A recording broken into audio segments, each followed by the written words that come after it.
Today we're making rocket bodies. These are the base units. You can see how the fins connect into those. I've got two printers working on these right now. This is the kitty, my kitty cat.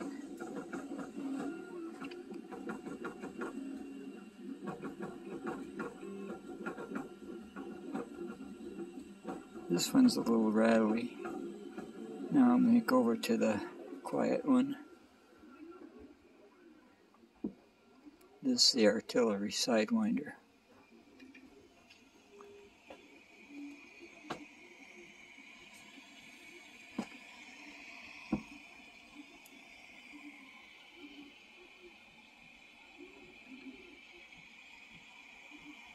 As you can hear, this one is whisper quiet.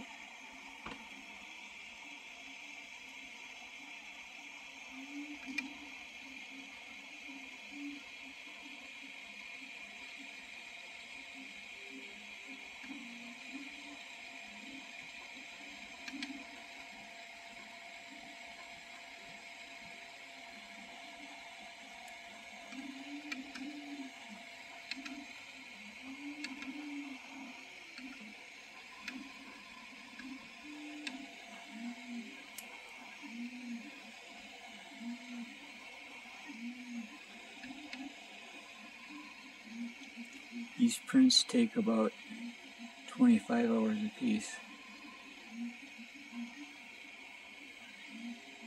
And right now, it's at about,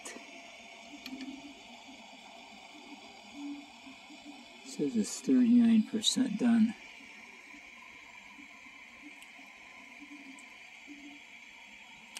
We had a little problem with this printer to begin with. It started out great, and what started happening is it started putting blobs of plastic out like this. I don't know if you can see this very well. They're just blobs of plastic. And it would stick on the nozzle, and then it would, you can see where the nozzle was, and then it would just race everything off the print bed. So we don't know what was different, but what we found is there was a line of code in the setup that needed to be put into this beginning G code, that if it wasn't there, it would not work properly. And so apparently we had it in there, but we had it in the wrong place. So we didn't realize it until we, did everything else that we could. And then finally we decided to start at the very beginning and see where we might have made a mistake, and that's where it was, in the G code. But now we're on to it. And the bottom of this base unit, you can see some of the slots for the fins there. There's 4 slots for the fin units. And the bottom of this unit holds alcohol, and it cools the engine cage, the engine cluster cage, and it slowly drips down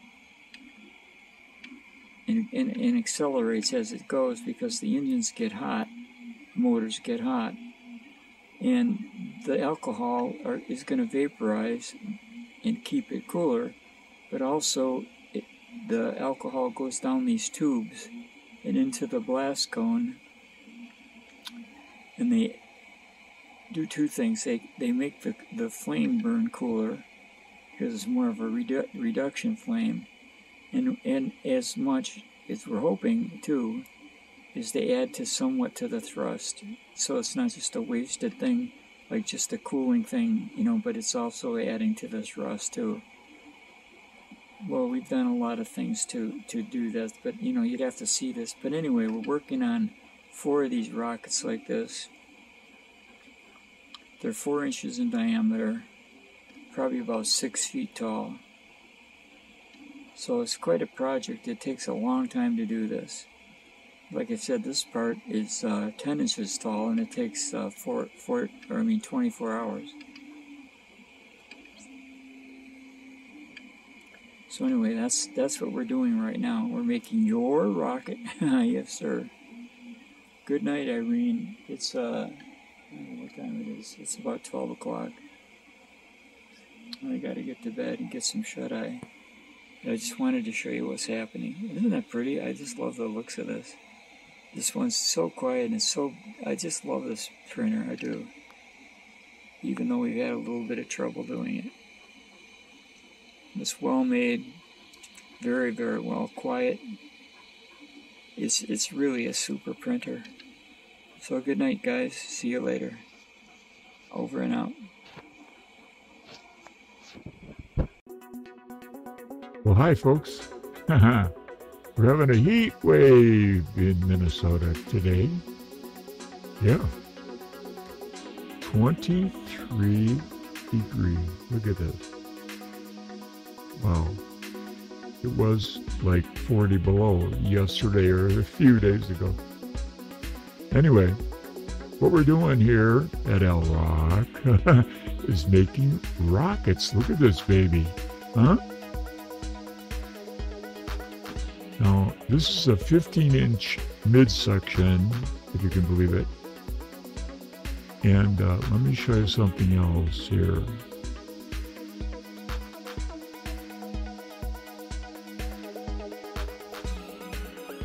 This is the main body of the rocket. This is the blast cone.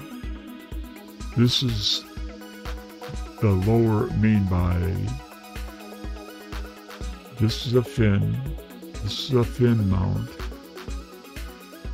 This is a launch slug here.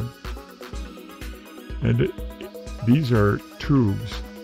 Now let me explain. The upper part, or the lower part of this main body holds alcohol. And you can see the part that you're looking in there is like up in there here, like this, and it holds the motors. This is an Aerotech 24 millimeter 2440 composite motor. Now you can see it holds 6 of those, and then a big 29 millimeter in the center. These motors are bathed in alcohol. And here's a longer cage. It would go like this. Now, let me show you some points. Well, first of all,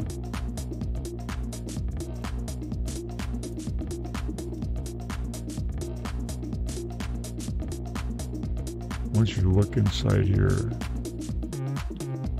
These holes in the blast cone, this is a launch lug hole. And these parts are spiral threads, deep spiral threads, which are going to direct the blast coming through these holes in a helical fashion. Now,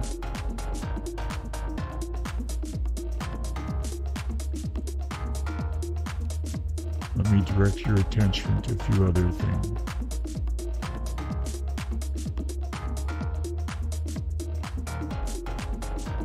Okay, you see these holes here, there.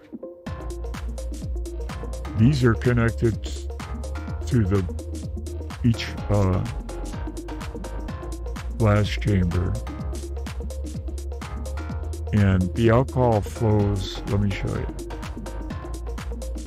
The alcohol flows through from the tank into these holes, going across to these holes, and then they go into one of these holes. And as you can see, each one of these is connected to both, well, is actually to both of these. Now what happens here Oh, this shows, this is the fin, and the fin mount. Now, the idea here is the alcohol keeps the engines cool, and the alcohol gets hot and vaporizes, forces it alcohol down through the tubes into the hole like I showed you, exits out here. And so what I'm hoping is this alcohol is going to add to the thrust. Now this material here in a blast cone is plastic and will act as an ablative material to make the alcohol burn or the fuel coming out of the engines burn very rich, and also act, as I mentioned, an ablative. So that's what we're doing here at Owl Rock. I hope this video was informative. Somebody's going to get lucky and own this rocket. It's going to be worth a lot of money. A lot of time has gone into this. Many, many hours. One part we're doing right now took 3 days to print. 3 days. That's 36 hours. The music you're listening to is Mirror Mind by Bobby Richards. So have a good day. This is what's going on at Owl Rock. Subscribe, and maybe you'll have a chance at owning this very rocket when it gets printed. So long for now, folks. Later.